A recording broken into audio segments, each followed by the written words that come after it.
So geometry, 3.3, this is titled Proofs with Parallel Lines, but don't be overwhelmed. There's not a whole lot of proofs with these. It's just working backwards with the converses of the conditionals that we had in the last lesson. So right here on page 76, Exploring Converses, we had the corresponding angles theorem, which said if two parallel lines are cut by a transversal, then the pairs of corresponding angles are congruent. Those were the F's. Okay, those would be, if you have the parallel lines, then the angles are congruent. We're working on the converse of this to see if that's true, and it will be. So the converse, remember, takes the conclusion and puts it into the hypothesis, and the hypothesis becomes the conclusion. Okay, so you'll need to write down if two lines are cut by a transversal so that the corresponding angles are congruent, then the two lines are parallel. So the converse is going to take the angles and say, okay, if you're congruent, then you have parallel lines. The original statement says if you have parallel lines, then they are congruent. Remember, a conditional and a converse don't have to be both true or both false. If they are, you could write a biconditional statement, and that's what we're going to experience with all of these. Okay, so you may need to stop. I wrote a couple down already. There's some I still need to write down with you. Okay, so if two lines are cut by a transversal so that the corresponding angles are congruent, then the two lines are parallel. So alternate interior angles, the conditional says if two parallel lines are cut by a transversal, then the pairs of alternate interior angles are congruent. We're going to follow the same format. I did put a little shorthand in there, some symbols. If two lines are cut by a transversal so that alternate interior angles are congruent, then the two lines are parallel. So our third set of parallel angles were the alternate exterior. So we're going to start the same way. It said if two parallel lines are cut by a transversal. So if two lines are cut by a transversal,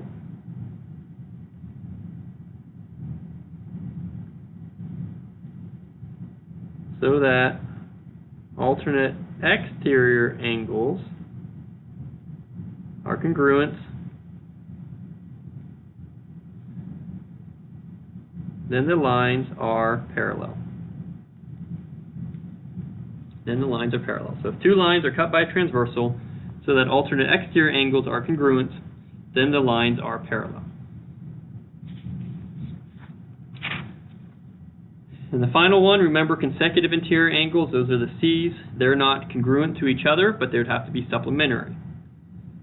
So the conditional says if two parallel lines are cut by a transversal, then the pairs of consecutive interior angles are supplementary. So if two lines are cut by a transversal,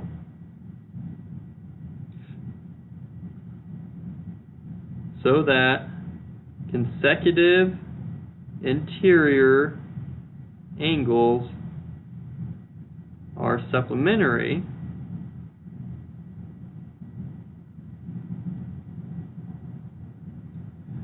then the lines are parallel.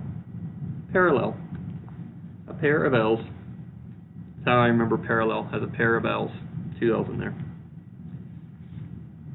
Alright, so vocabulary, all of this we've had before. Converse is if Q then P, instead of if P then Q, that's conditional. Parallel lines, coplanar lines that do not intersect. A transversal is a line that intersects two other lines.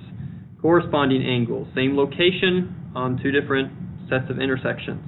Congruent, same size, same shape. Alternate interior angles inside the two lines form a Z. Alternate exterior angles form an X. Consecutive interior angles form the C. Okay? And here are all your converses again. I know you're happy with me that they're all written down, and I asked you to write them down also. But remember, if you write stuff down, you will remember it better. So, corresponding angles converse. If, let's say, if measure of angle 2 equals the measure of angle 6, then J is parallel to K. Okay, if the measure of angle 2 equals the measure of angle 6.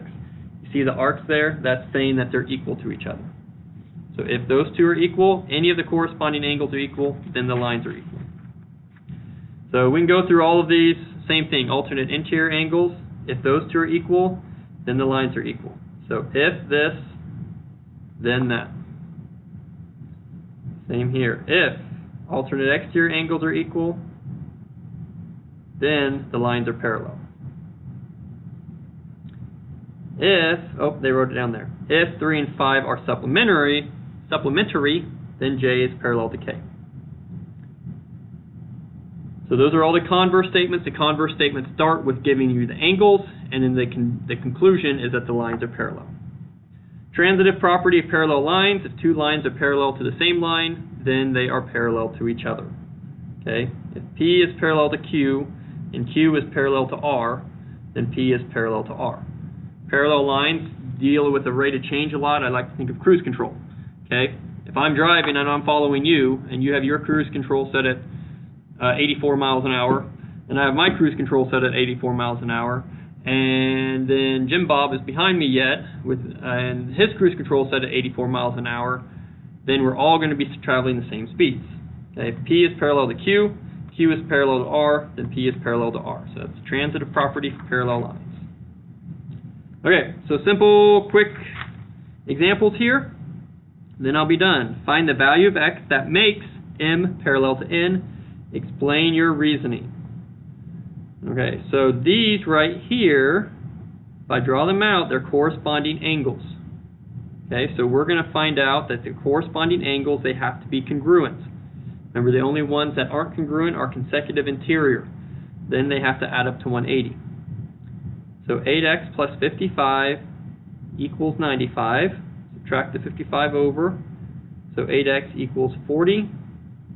So x equals 5 by the corresponding angles converse. Converse, because they're giving us the angles, now we know it's parallel. So here's an angle, that's an x. There's an angle, there's that. Those form an x. Those are alternate exterior angles. So 200 minus 2x equals 130. Minus the 200 over, so 2x equals negative 70. Divide by negative 2, x equals 35. And we'd say by the alternate exterior angles converse. Converse. Decide whether there is enough information to prove M is parallel to N. If so, state the theorem you would use. So we look at this one. We see these two angles are congruent. Is that enough information to say M is parallel to M? And so we'd say yes. If I highlight these, we have a converse statement. That's an F. We'd say corresponding angles converse. So yes, there is by the corresponding angles converse. Okay, here we have these two angles that are congruent. They are not telling us anything about line N. So no, we do not have enough information. These are only vertical angles. Okay, only vertical angles. 5. We want to know, is there enough information for M to be parallel to N? Here's the same sort of setup. Those are vertical angles again. We don't have any relationship with what's going on the angles for line N. So this is another no. We do not have enough information to know if M is parallel to N. Okay, number 6, M and N. Okay, here's this angle on N, and here's an angle on M. You have to have at least one on either of the lines that you're looking at. If I would squeeze those together, even with the S between there, if I squeeze those together, I'd have an X. So yes, alternate exterior angles converse. Alternate exterior angles converse. Okay, you're going to have a little bit more involved with that, but definitely let me know if you have questions when you get to it. Be free to answer them. At the end of the assignment,